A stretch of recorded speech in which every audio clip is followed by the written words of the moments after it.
No, Pika. I was thinking we could, Greetings,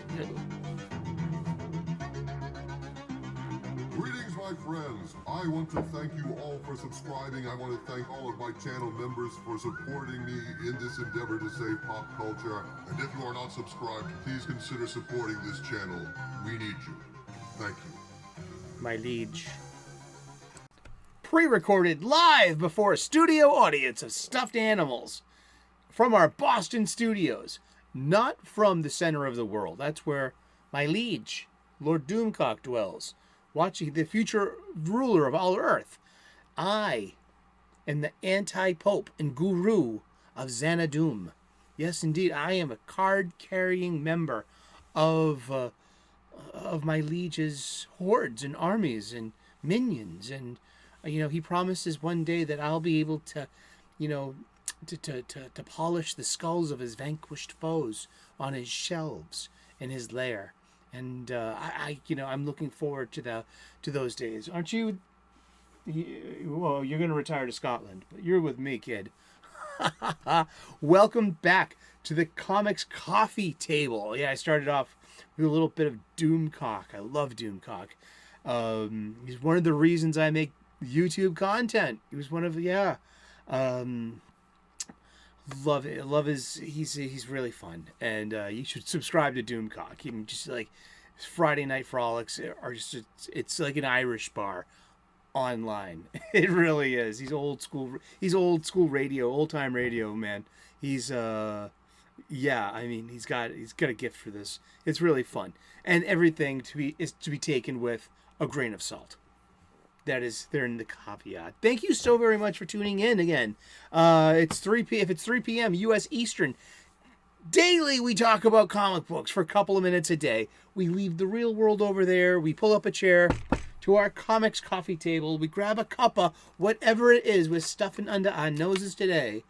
I have water today. Be water, my friend. Be water. Bruce Lee.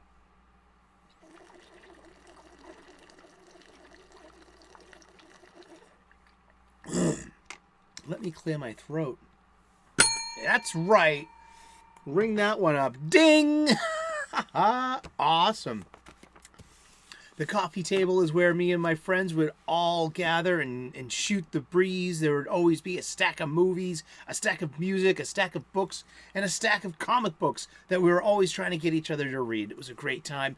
In that spirit and energy, we all meet here at our comics coffee table. We're able to talk about comic books once a day, every day, just for a couple of minutes. It's great. I love it. I love it when you show up and you talk about comic books, and when you leave comments and continue the conversation. We've been talking about comic books since last year, and we've been doing it every day.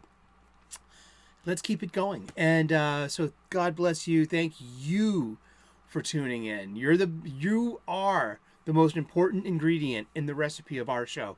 Seriously, you showing up to this coffee table. Thank you so much. I am blessed and grateful. My parents, speaking about blessed and grateful, my parents gave me these two books for Christmas last year. So this season is dedicated to my parents. I got the Overstreet Comic Book Price Guide, the 52nd edition, most current. It's the second year in a row I've got one. And I don't want to be tantalizing all you. They're showing some shoulder. And also I got the Overstreet Guide to Grading Comics, 6th edition, $24.95, the Billy Tucci cover. And hopefully I'll get him to sign it at Wicked Boston Comic Con, a real comic convention. It was like, I'm looking forward to Wicked Boston Comic Con a lot. I really am, because it's a comic book convention. It really is. I mean, Fan Expo Boston is just everything. It's pop culture. It's everything. There's lots of comic books to be found, but man, Wicked Boston Comic Con is just old school comic book convention, and I'm really looking forward to that. I'm looking forward to saying hi to the teen sensation and giving him the secret password. And we'll make it up. Cecil is love, Cecil is life, back cash grab. That would work, huh? I picked up his Zombie Sama on Indiegogo I love his art. I mean, I'm trying. I haven't gotten into She, but it looks beautiful. It looks great. But Zombie Sama looks right up my alley, and I'm looking forward to that a lot. And I got the Rini Strakowski variant cover as well. I love Irene. She's the bestest. Hi, Irene. I hope you follow me when, and just like, yeah, we can talk comic books. But yeah, I'm rebagging, reboarding, and reboxing my entire collection. And along the way, I'm going to get a ballpark figure, an estimate of what my collection's worth. And I'm really happy to be finding random issues that are just like, oh, wow, a first appearance. This is worth how much? Wow, cool. And so, yeah, referring to the book is great. And especially with all the Bronze Age babies I'm always tempted to buy back issues. Look at the grading of it. That's such an important part of this puzzle. I've been a lifelong fan of comic books, and I've learned something new about my hobby that I took for granted and just was aloof to. And I'm so happy that there was something new for me to learn about this whole thing, the whole shebang. I'm so grateful and happy to have been learning this alongside of you doing this show. So thank you so very much. Remember, if you have any legitimate questions about the condition or value of your comic books, bring them to your local comic book shop. The owner and staff should be able to grade your comic. They should be able to, give you, a good sense of how people look at grading the comic books. But I was reading this. I do read this. He makes show notes, and it's based upon torturous long study sessions where we have to read. Okay, here's a good. I'm going to read this from the Guide to Grading Comic Books, 6th edition, page 22. I don't have a note on who wrote this passage, but it's about.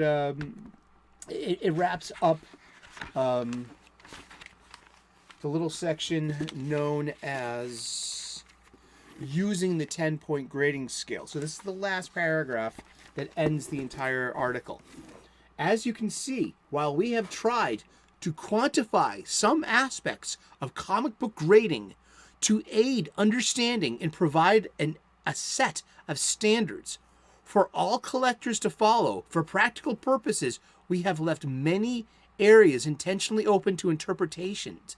Ultimately, the grade of an individual comic book must be decided by human observers. I love that. I love that. That's great sentiment. Really is. And this is a great... I was reading this over breakfast, and it's an important part of the show because we have all these different criteria of dings. That's right, dings. Dings, did I say? Yeah, I said it. And I'm a victim of spine roll, so that's always like, that's not going to be, you're going to be lucky if this is a 6. But it's not a 4, It's like, so 4s can have ripped pages, and none of mine have ripped pages. Mine have like nice, clean pages, usually good corners, and just like the only thing wrong with them is like it's just a moderate amount of spine, a minor to moderate amount of spine roll. So most of my comics could be in the just middle of the road, about 5.0s or so, and I'm really happy to have educated myself to that, and this book is a huge part of it, and this has been a really, really, really good learning experience. Like I said, there are links to these books in the description to their Amazon pages, and you can get your own copies, and you can play along at home. Seriously, and I'm getting a new one of these every year going forward. This is worth it. I mean, this is chock full of good information, and I do rely upon the glossary in order to have conversations about the different ages of comic books. The Golden Age, the Silver Age, the Bronze Age, the Copper Age, the Current Age, the Atom Age, the Platinum Age, the Victorian Age, the Pioneer Age.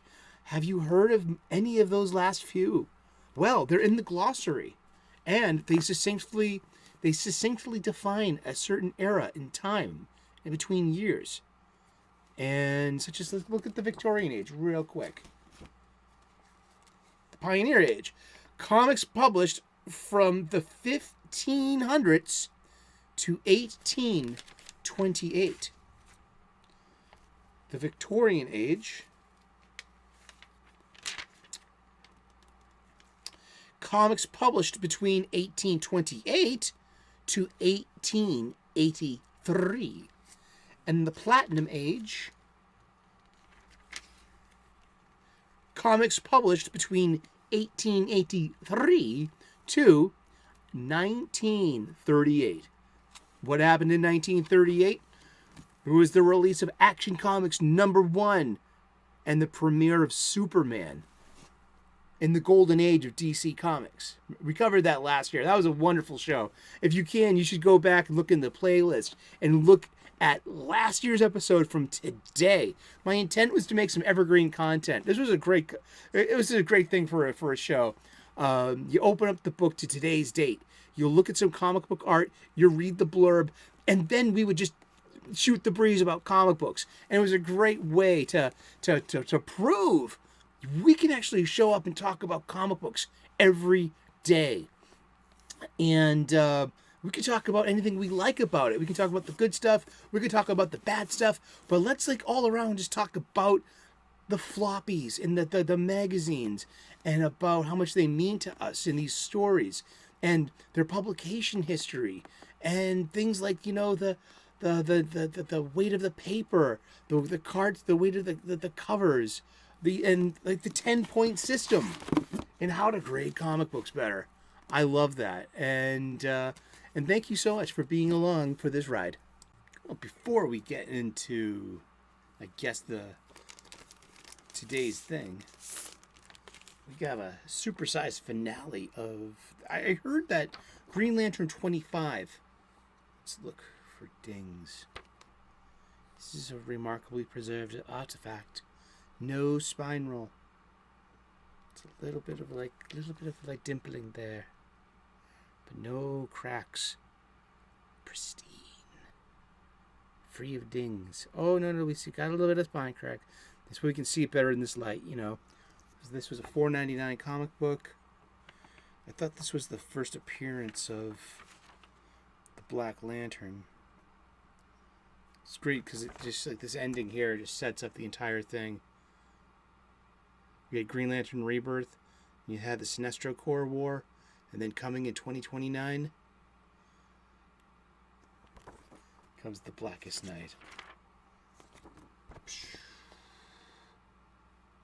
Isn't that great? Look at that. It's awesome. That's good. That's a really nice trailer-ish kind of setup. But I'm just trying to figure out what was the first appearance of Atrocitus. I thought it was this.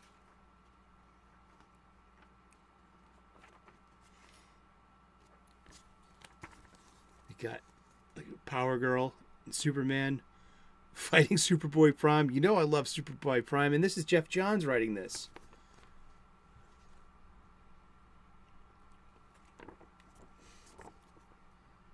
You got Kyle taking care of Sinestro himself.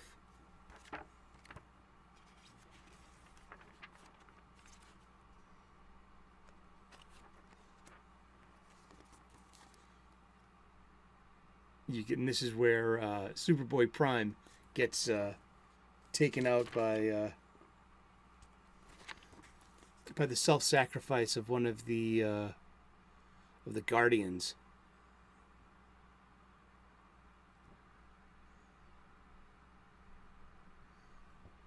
And that's where he gets supercharged and turned into an adult body in Countdown, because they had that whole problem with Superman Prime, Superboy Prime. Ugh. There was already a Prime Superman, and that was Grant Morrison did that in DC 1 Million, and that's the Earth Zero Superman, the pre-crisis Silver, Bronze Age Superman, maybe in touches of Golden Age Superman, but that's strictly canonically Earth 2 Superman, who dies in Infinite Crisis, and who will we see very shortly come back as a zombie during the Blackest Night, the Green Lantern event. I love this, but I like this too. At the end of one more thing, Sinestro, you're under arrest. And this is great Ivan Rice art. This is really good. Great ending. I mean, heroes acting like heroes. I mean, sure, let's throw Jessica Cruz in there. Let's throw Jojo Mullen in there. Let's Arisa. I would love to see Boudica. I mean, Katma Tui. Let's bring her back. Or and Serenik Natu. I mean, wow, it's interesting. She grew up to be her father's daughter, huh? She was found out that Sinestro was her long estranged father, and she was a Green Lantern, and then became the inheritrix of the Yellow Power Ring. Isn't that? I love these like little notes of the story. It's great.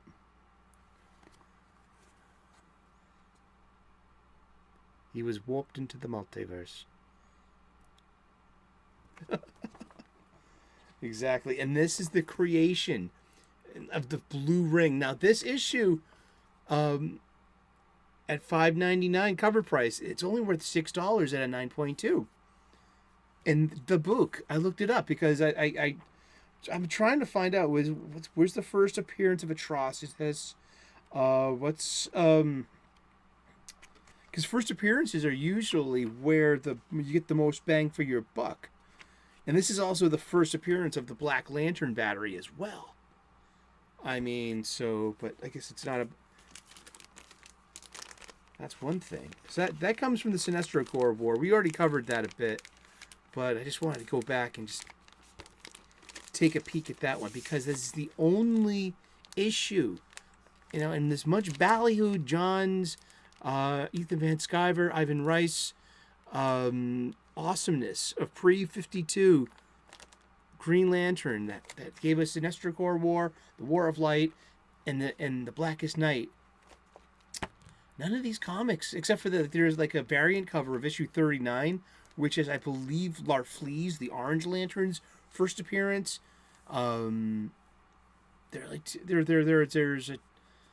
a variant cover worth $12 of that because there's only one variant cover of that, I believe. And it's not like today where you have 7 variant covers for something such as like Action Comics 1051. And it's really beautiful variant covers. Almost got my dollars, my $7.99 for that cardstock with the foil and the holographic stuff on it. I'm a sucker for a holo foil cover. I am such a sucker for that. Gladly. And it's back to the DC Crisis long box. Now, you're wondering why am I including Sinestro Corps War and Blackest Night into the DC Crisis long box? Because I feel it's an extension of the Crisis stories, most specifically since Jeff Johns is the architect of this really long form Green Lantern story, that starts with Sinestro Corps War, follows through with the War of Light and the different Lantern Corps, the emotional spectrum: red for rage, orange for greed, Roy G. Biv, yellow for fear, green for willpower, blue for hope, Roy G. Biv, indigo for compassion, and violet for love, white meaning the power of life, and rebirth, and also black, the death ring of and just at the end of the Sinestro Corps War, the Anti-Monitor, who had come back again, his whatever remained of him ended up being turned into the Black Lantern battery that we just looked at in that last page there of Green Lantern 25. That was, you know, that was that ghost thing that was being sucked into something, and it formed as the Black Lantern power ring, the Master Power Battery. Doom, doom, doom, doom, doom, doom. And I'm a huge fan of Green Lantern, as we know. Let's always take an opportunity to recite the motto, the saying, the pledge. In brightest day, in blackest night, no evil shall escape my sight. Let those who worship evil's might beware our power, Green Lantern's light. Charge up your ring for another 24 hours, and keep away from yellow. They got around that. I mean, Jeff Johns got around that, but also he started playing with something called the Book of Oa, the rules of the Green Lanterns. And so the war got really bad. So they started rewriting the Book of Oa.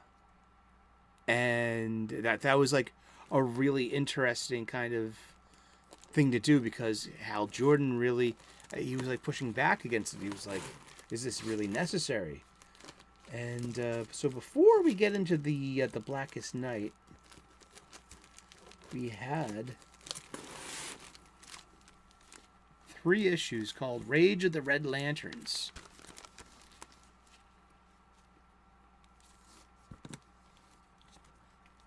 Shane Davis. You can see his maker's mark from there. He did this one too. Yeah. Love Shane's atrocities.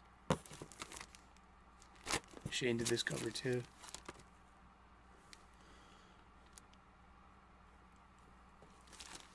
So Shane's responsible for creating a few of the Red Lanterns as well. And so we have a brand new core of like they've gotten Sinestro, and the Red Lanterns want their revenge. Ha ha ha.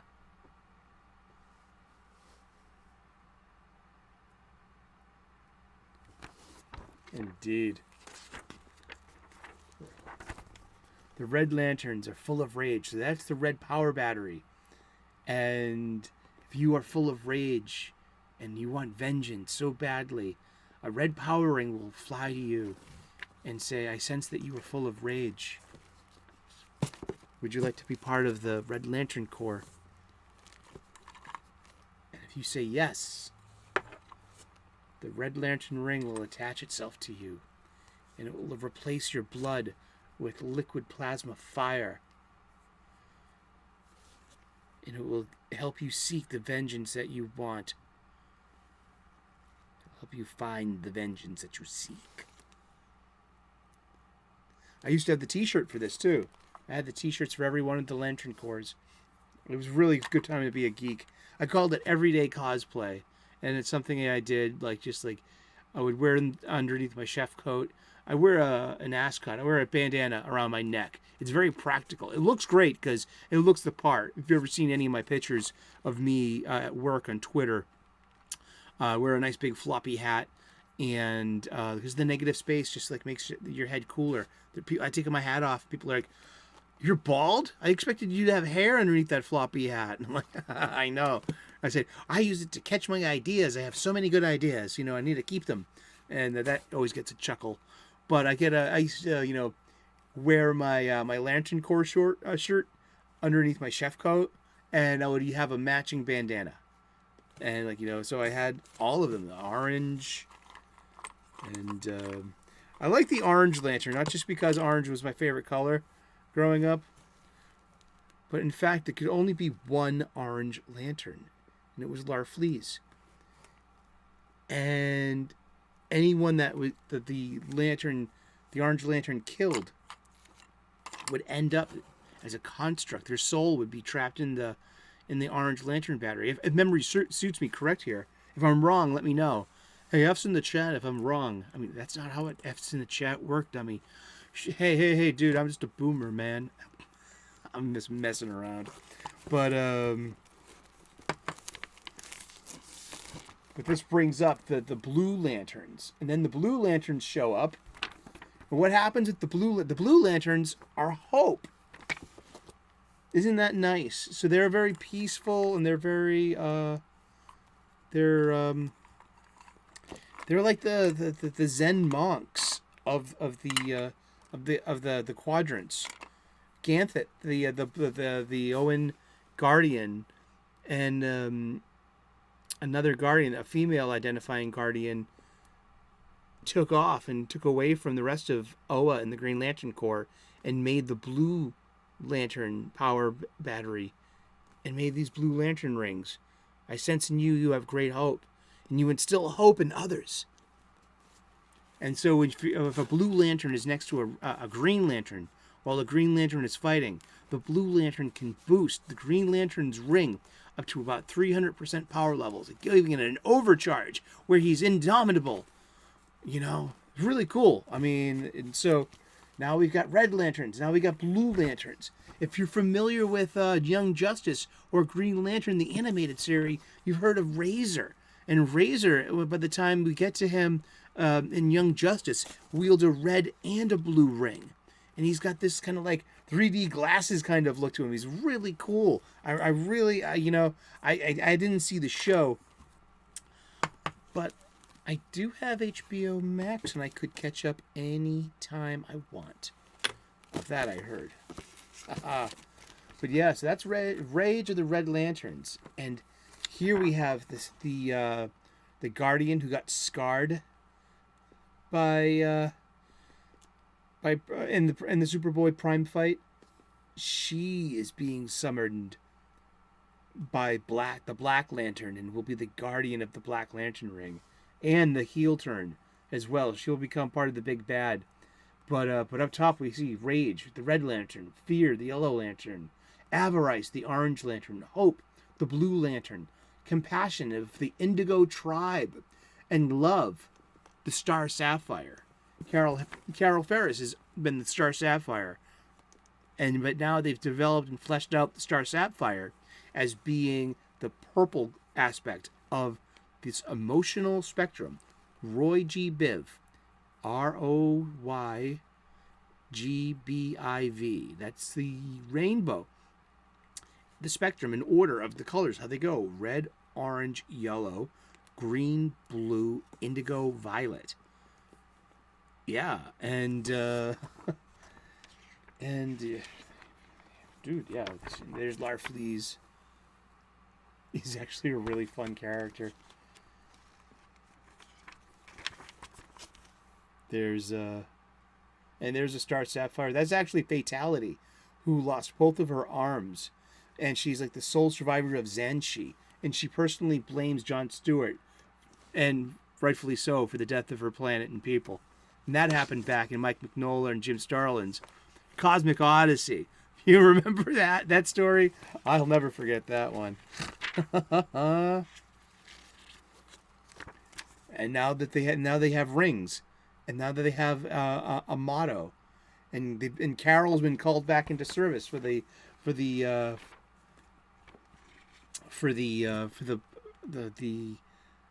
Star Sapphires, and because they're a core now. And there we have some setups for what's going to come next. And this is great because it's full of tension, and it's a way to get, like, you know, he definitely wrote for the trade because that's like their standing orders, but it's just peppered with so many clues in the B story that like lead up to these other things, such as the War of the Lights and the Blackest Night. Oh my gosh. It's gotten away from me again. Oh my God. Thank you so very much for tuning in today. We've been talking about comic books, and we're going to talk about comic books every day for the rest of the year. So you tune in tomorrow, 3 p.m. U.S. Eastern, and we'll find out who we're talking about when we turn the page tomorrow. Please like and subscribe. I would love to earn your subscriptions. Turn on those notifications. ring that bell. Seriously, it helps pimp the channel, and we could use it. And it's so good to see new faces out here and to keep that conversation going. Thank you so very much. God bless. Namaste. Good luck. We will see you again tomorrow in those funny pages. Bye-bye.